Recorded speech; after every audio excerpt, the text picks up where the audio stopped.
Well, good morning. Today is July 22nd, I think, 2020. Here we are. Here I am in Salem, Oregon. This little video is going to be in the way of director's notes for the upcoming Scene 7 in Veil of Secrecy 2020, Danny Attacks the Virus. The best way that I can explain Scene 7 is to compare it to a circus. Back in Scene 6, incidentally, I sent emails out to everybody involved in Scene 6 yesterday. It's a final draft of the script. What I'm discovering is, of course, that when you're dealing with film, with video, if you will, with a screenplay, it tends to be a living document, and it gets changed all the time, just like studios change it all the time, because plans change as you work with people and collaborate with people. People come up with good ideas, fresh ideas. You come up with fresh ideas from working with other people. Like the one of the new scenes in Scene 6. The Scene 6 ends with a drag queen parade, of all things, and it kind of leads us into this circus atmosphere of Scene 7. We are having another small recording session this weekend in Staten, and at the Spotlight Theater in Staten, just like we did with Zombie-thon May 30th and 31st, except this will be a very small group of people.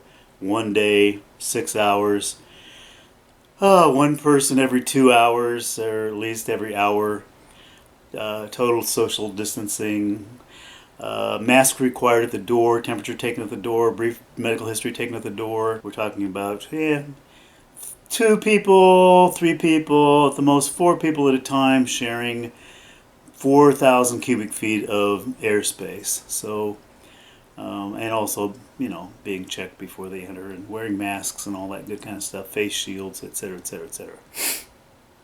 So, back to Scene 7. Scene 7, as I said, it's really a circus atmosphere. This morning I woke up thinking, well, maybe I should channel Il Maestro. All right, Scene 7 begins with a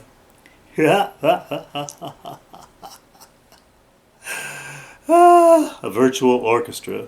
Maybe some of you saw Sunday Morning on CBS this past week, where they had an article about a composer who was putting together a virtual choir, and in the end it consisted of 17,000 people from around the world singing the same song at the same time. It's quite beautiful.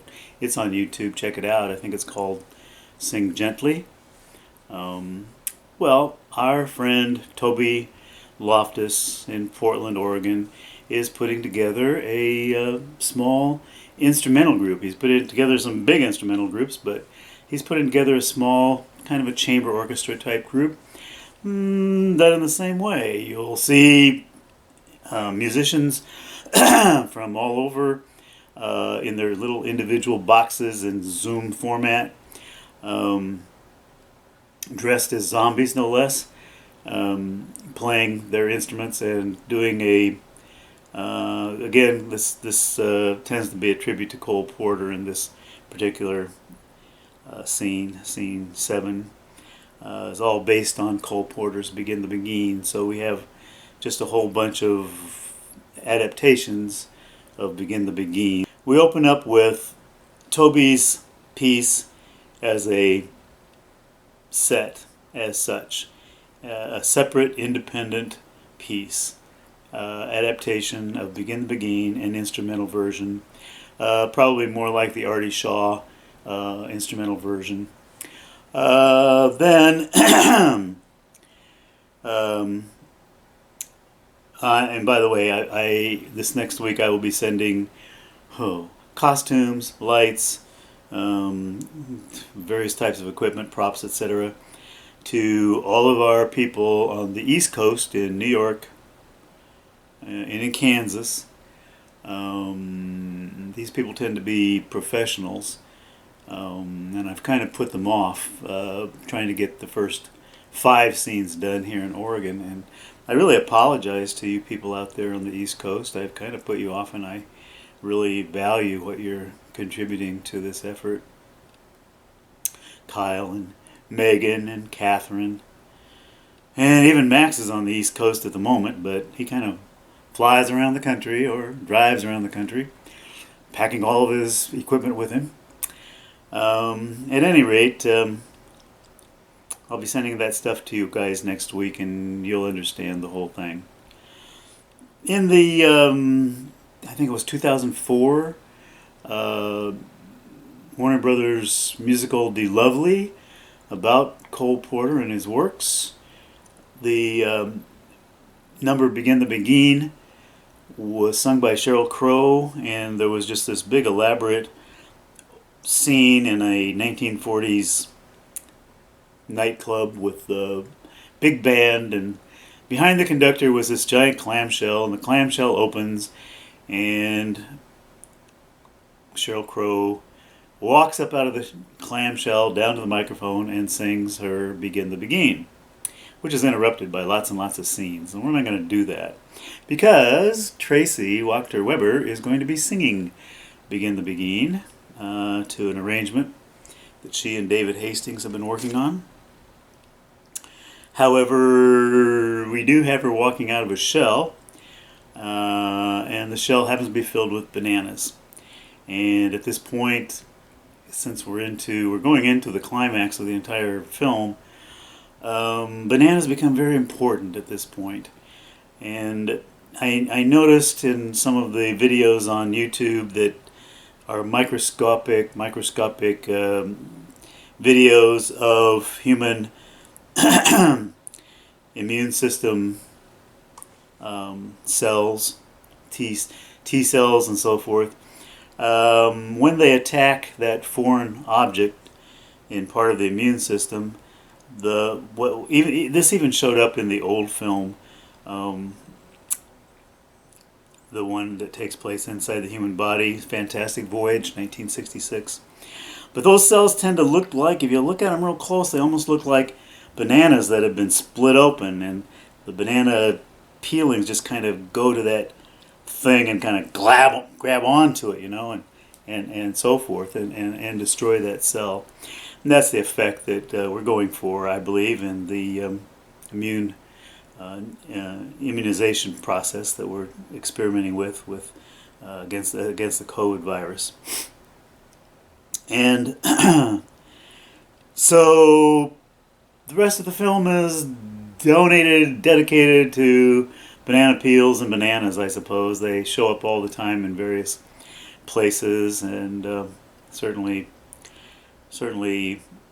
mimic what I understand is to be one of the genetic processes that's being used right now in the immunization studies that involve putting, the virus doesn't have a complete set of chromosomes, and when it attaches to our lungs, it robs our cells of chromosomes and becomes this living entity that destroys us. So part of the immunization process is to inject a COVID cell, a COVID virus that only has half of its chromosomes, with chromosomes from, my understanding is, possibly from tomatoes. So my logic is, well, let's see, if that works for tomatoes, why wouldn't it work for bananas? At any rate, we're not going to go that far into it. We're just going to be very funny because, after all, this whole film is a parody. It is a farce. It makes fun of the zombie film genre, which tends to be bloody and gutsy, with zombies biting off people's faces and tearing out their hearts and so forth, and we're doing none of that in this film. This is a nice, family-friendly As of the end of scene 6, an LGBTQ friendly film. Also, since 2008, I have published a website on the internet called Pop Spedster's Place, Pop Spedster and Company. I was a special education teacher for 13 years for a state agency here in Oregon, and I had classes in high schools and in the community with students who had developmental disabilities, and most all of them had some kind of serious medical condition. So this film is being made as part of the content for the Lemonade Network on YouTube and on Facebook. And the content provider, the Lemonade Network, is providing content for the Pop Spedster site. So it's all this umbrella organization under Pop Spedster and Company, and that works to our advantage because as a 501(c), if you wanted to give me your RV or your car or toaster, whatever, I'm just kidding.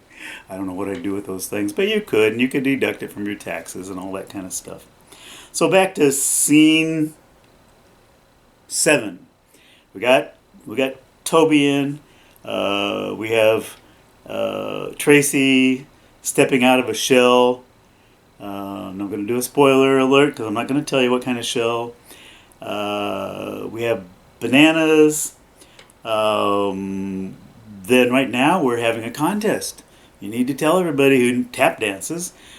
Out of my own money, I'm giving $100 to 4 different tap dance couples who can dress up and be like zombies, look like zombies, and replicate the tap dance scene from that Eleanor Powell and Fred Astaire do.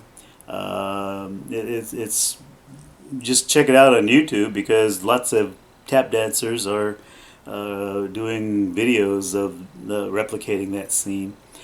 And but you have to use my arrangement because it's kind of a weird little arrangement of Begin the Begin and a little spooky and zombie-like and all that kind of stuff. And besides, it passes muster on YouTube when it comes to copyright infringement, and there's no violation of copyright when we use that arrangement of mine and the other arrangements and the entire show for that matter. Okay, so then Tracy finishes her song, and it's her lyrics, or also David Hastings' lyrics, and their parody of Begin the Begin, and all relate to this COVID experience and isolation experience that we're doing. And then the tap dancers, actually the professional dancers will come on first. That would be Catherine, Kyle, Megan. I'm going to let Tracy, she's singing the song, so I'm not going to have her do a dance number in this one. And we will have a protocol, and it'll be entirely based on a YouTube lesson in how to actually do the begin, with the limitations, of course, of individual selfies and green screens and your own cell phone and all that good kind of stuff. So the professionals will do their stuff on the stage right after Tracy's number, and they will be followed by, and we're going to, the people who are in the contest, the 4 winners of the contest, we'll bring them in like in bubbles, just like Wizard of Oz, just like the Good Witch in the movie. And they will be in unison doing this tap dance routine. When that is done, then we have a song by Stephanie, Wash Your Hands. Oh, after the tap dance routine, all the zombies, well, Danny has managed to get into the theater by this time, and he's already, this whole scene begins with Danny in the empty room, the people in the previous scene 6 have completely disappeared from the zombie wedding, and now we're at the zombie banquet, the wedding banquet. Danny gets in the door and walks up, looks around the room, walks up to the stage. And as he's walking out onto the stage, he sees, just like in the old 1978 version, there's our Spectre standing there looking off in the distance. And Danny walks up to her and tries to touch her, and she disappears. And at that same time, all of our extra zombies come out of the woodwork from nowhere and actually pick Danny up. And we filmed these on March 30th and 31st. And we filmed Danny. Max looks like he's giving birth or something like that, but we filmed Danny, we filmed the zombies carrying Danny over their heads, and they take him over to a pot of boiling water, and they put Danny in it. And so after the tap dancing routine, we have Stephanie doing Wash Your Hands with the Coos Bay backup chorus, singing with their bananas and so forth. And Stephanie's stirring the pot that Max is boiling in, although he doesn't get too hot. And then we have a reappearance of the Spectre this time with a ukulele, because Andy Bean and I have been writing a little number based on the state song of Illinois, walking through the graveyard. Half alive, half alive. We'll do that little number. And at the end of that number...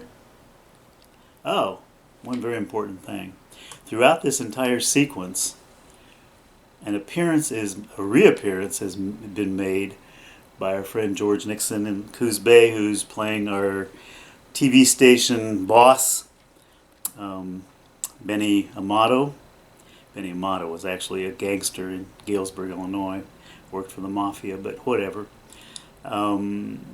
He shows up again, and he kind of weaves in and out of these groups that are singing, particularly in the scene with the women and the bananas.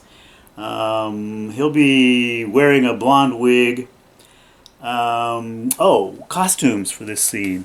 We're going Caribbean. We have hats, the Carmen Miranda type hats with fruit on top of them and so forth for all of our professional dancers, and similar costumes. We may include Jared in this scene, but we'll decide that. He's already got quite a load.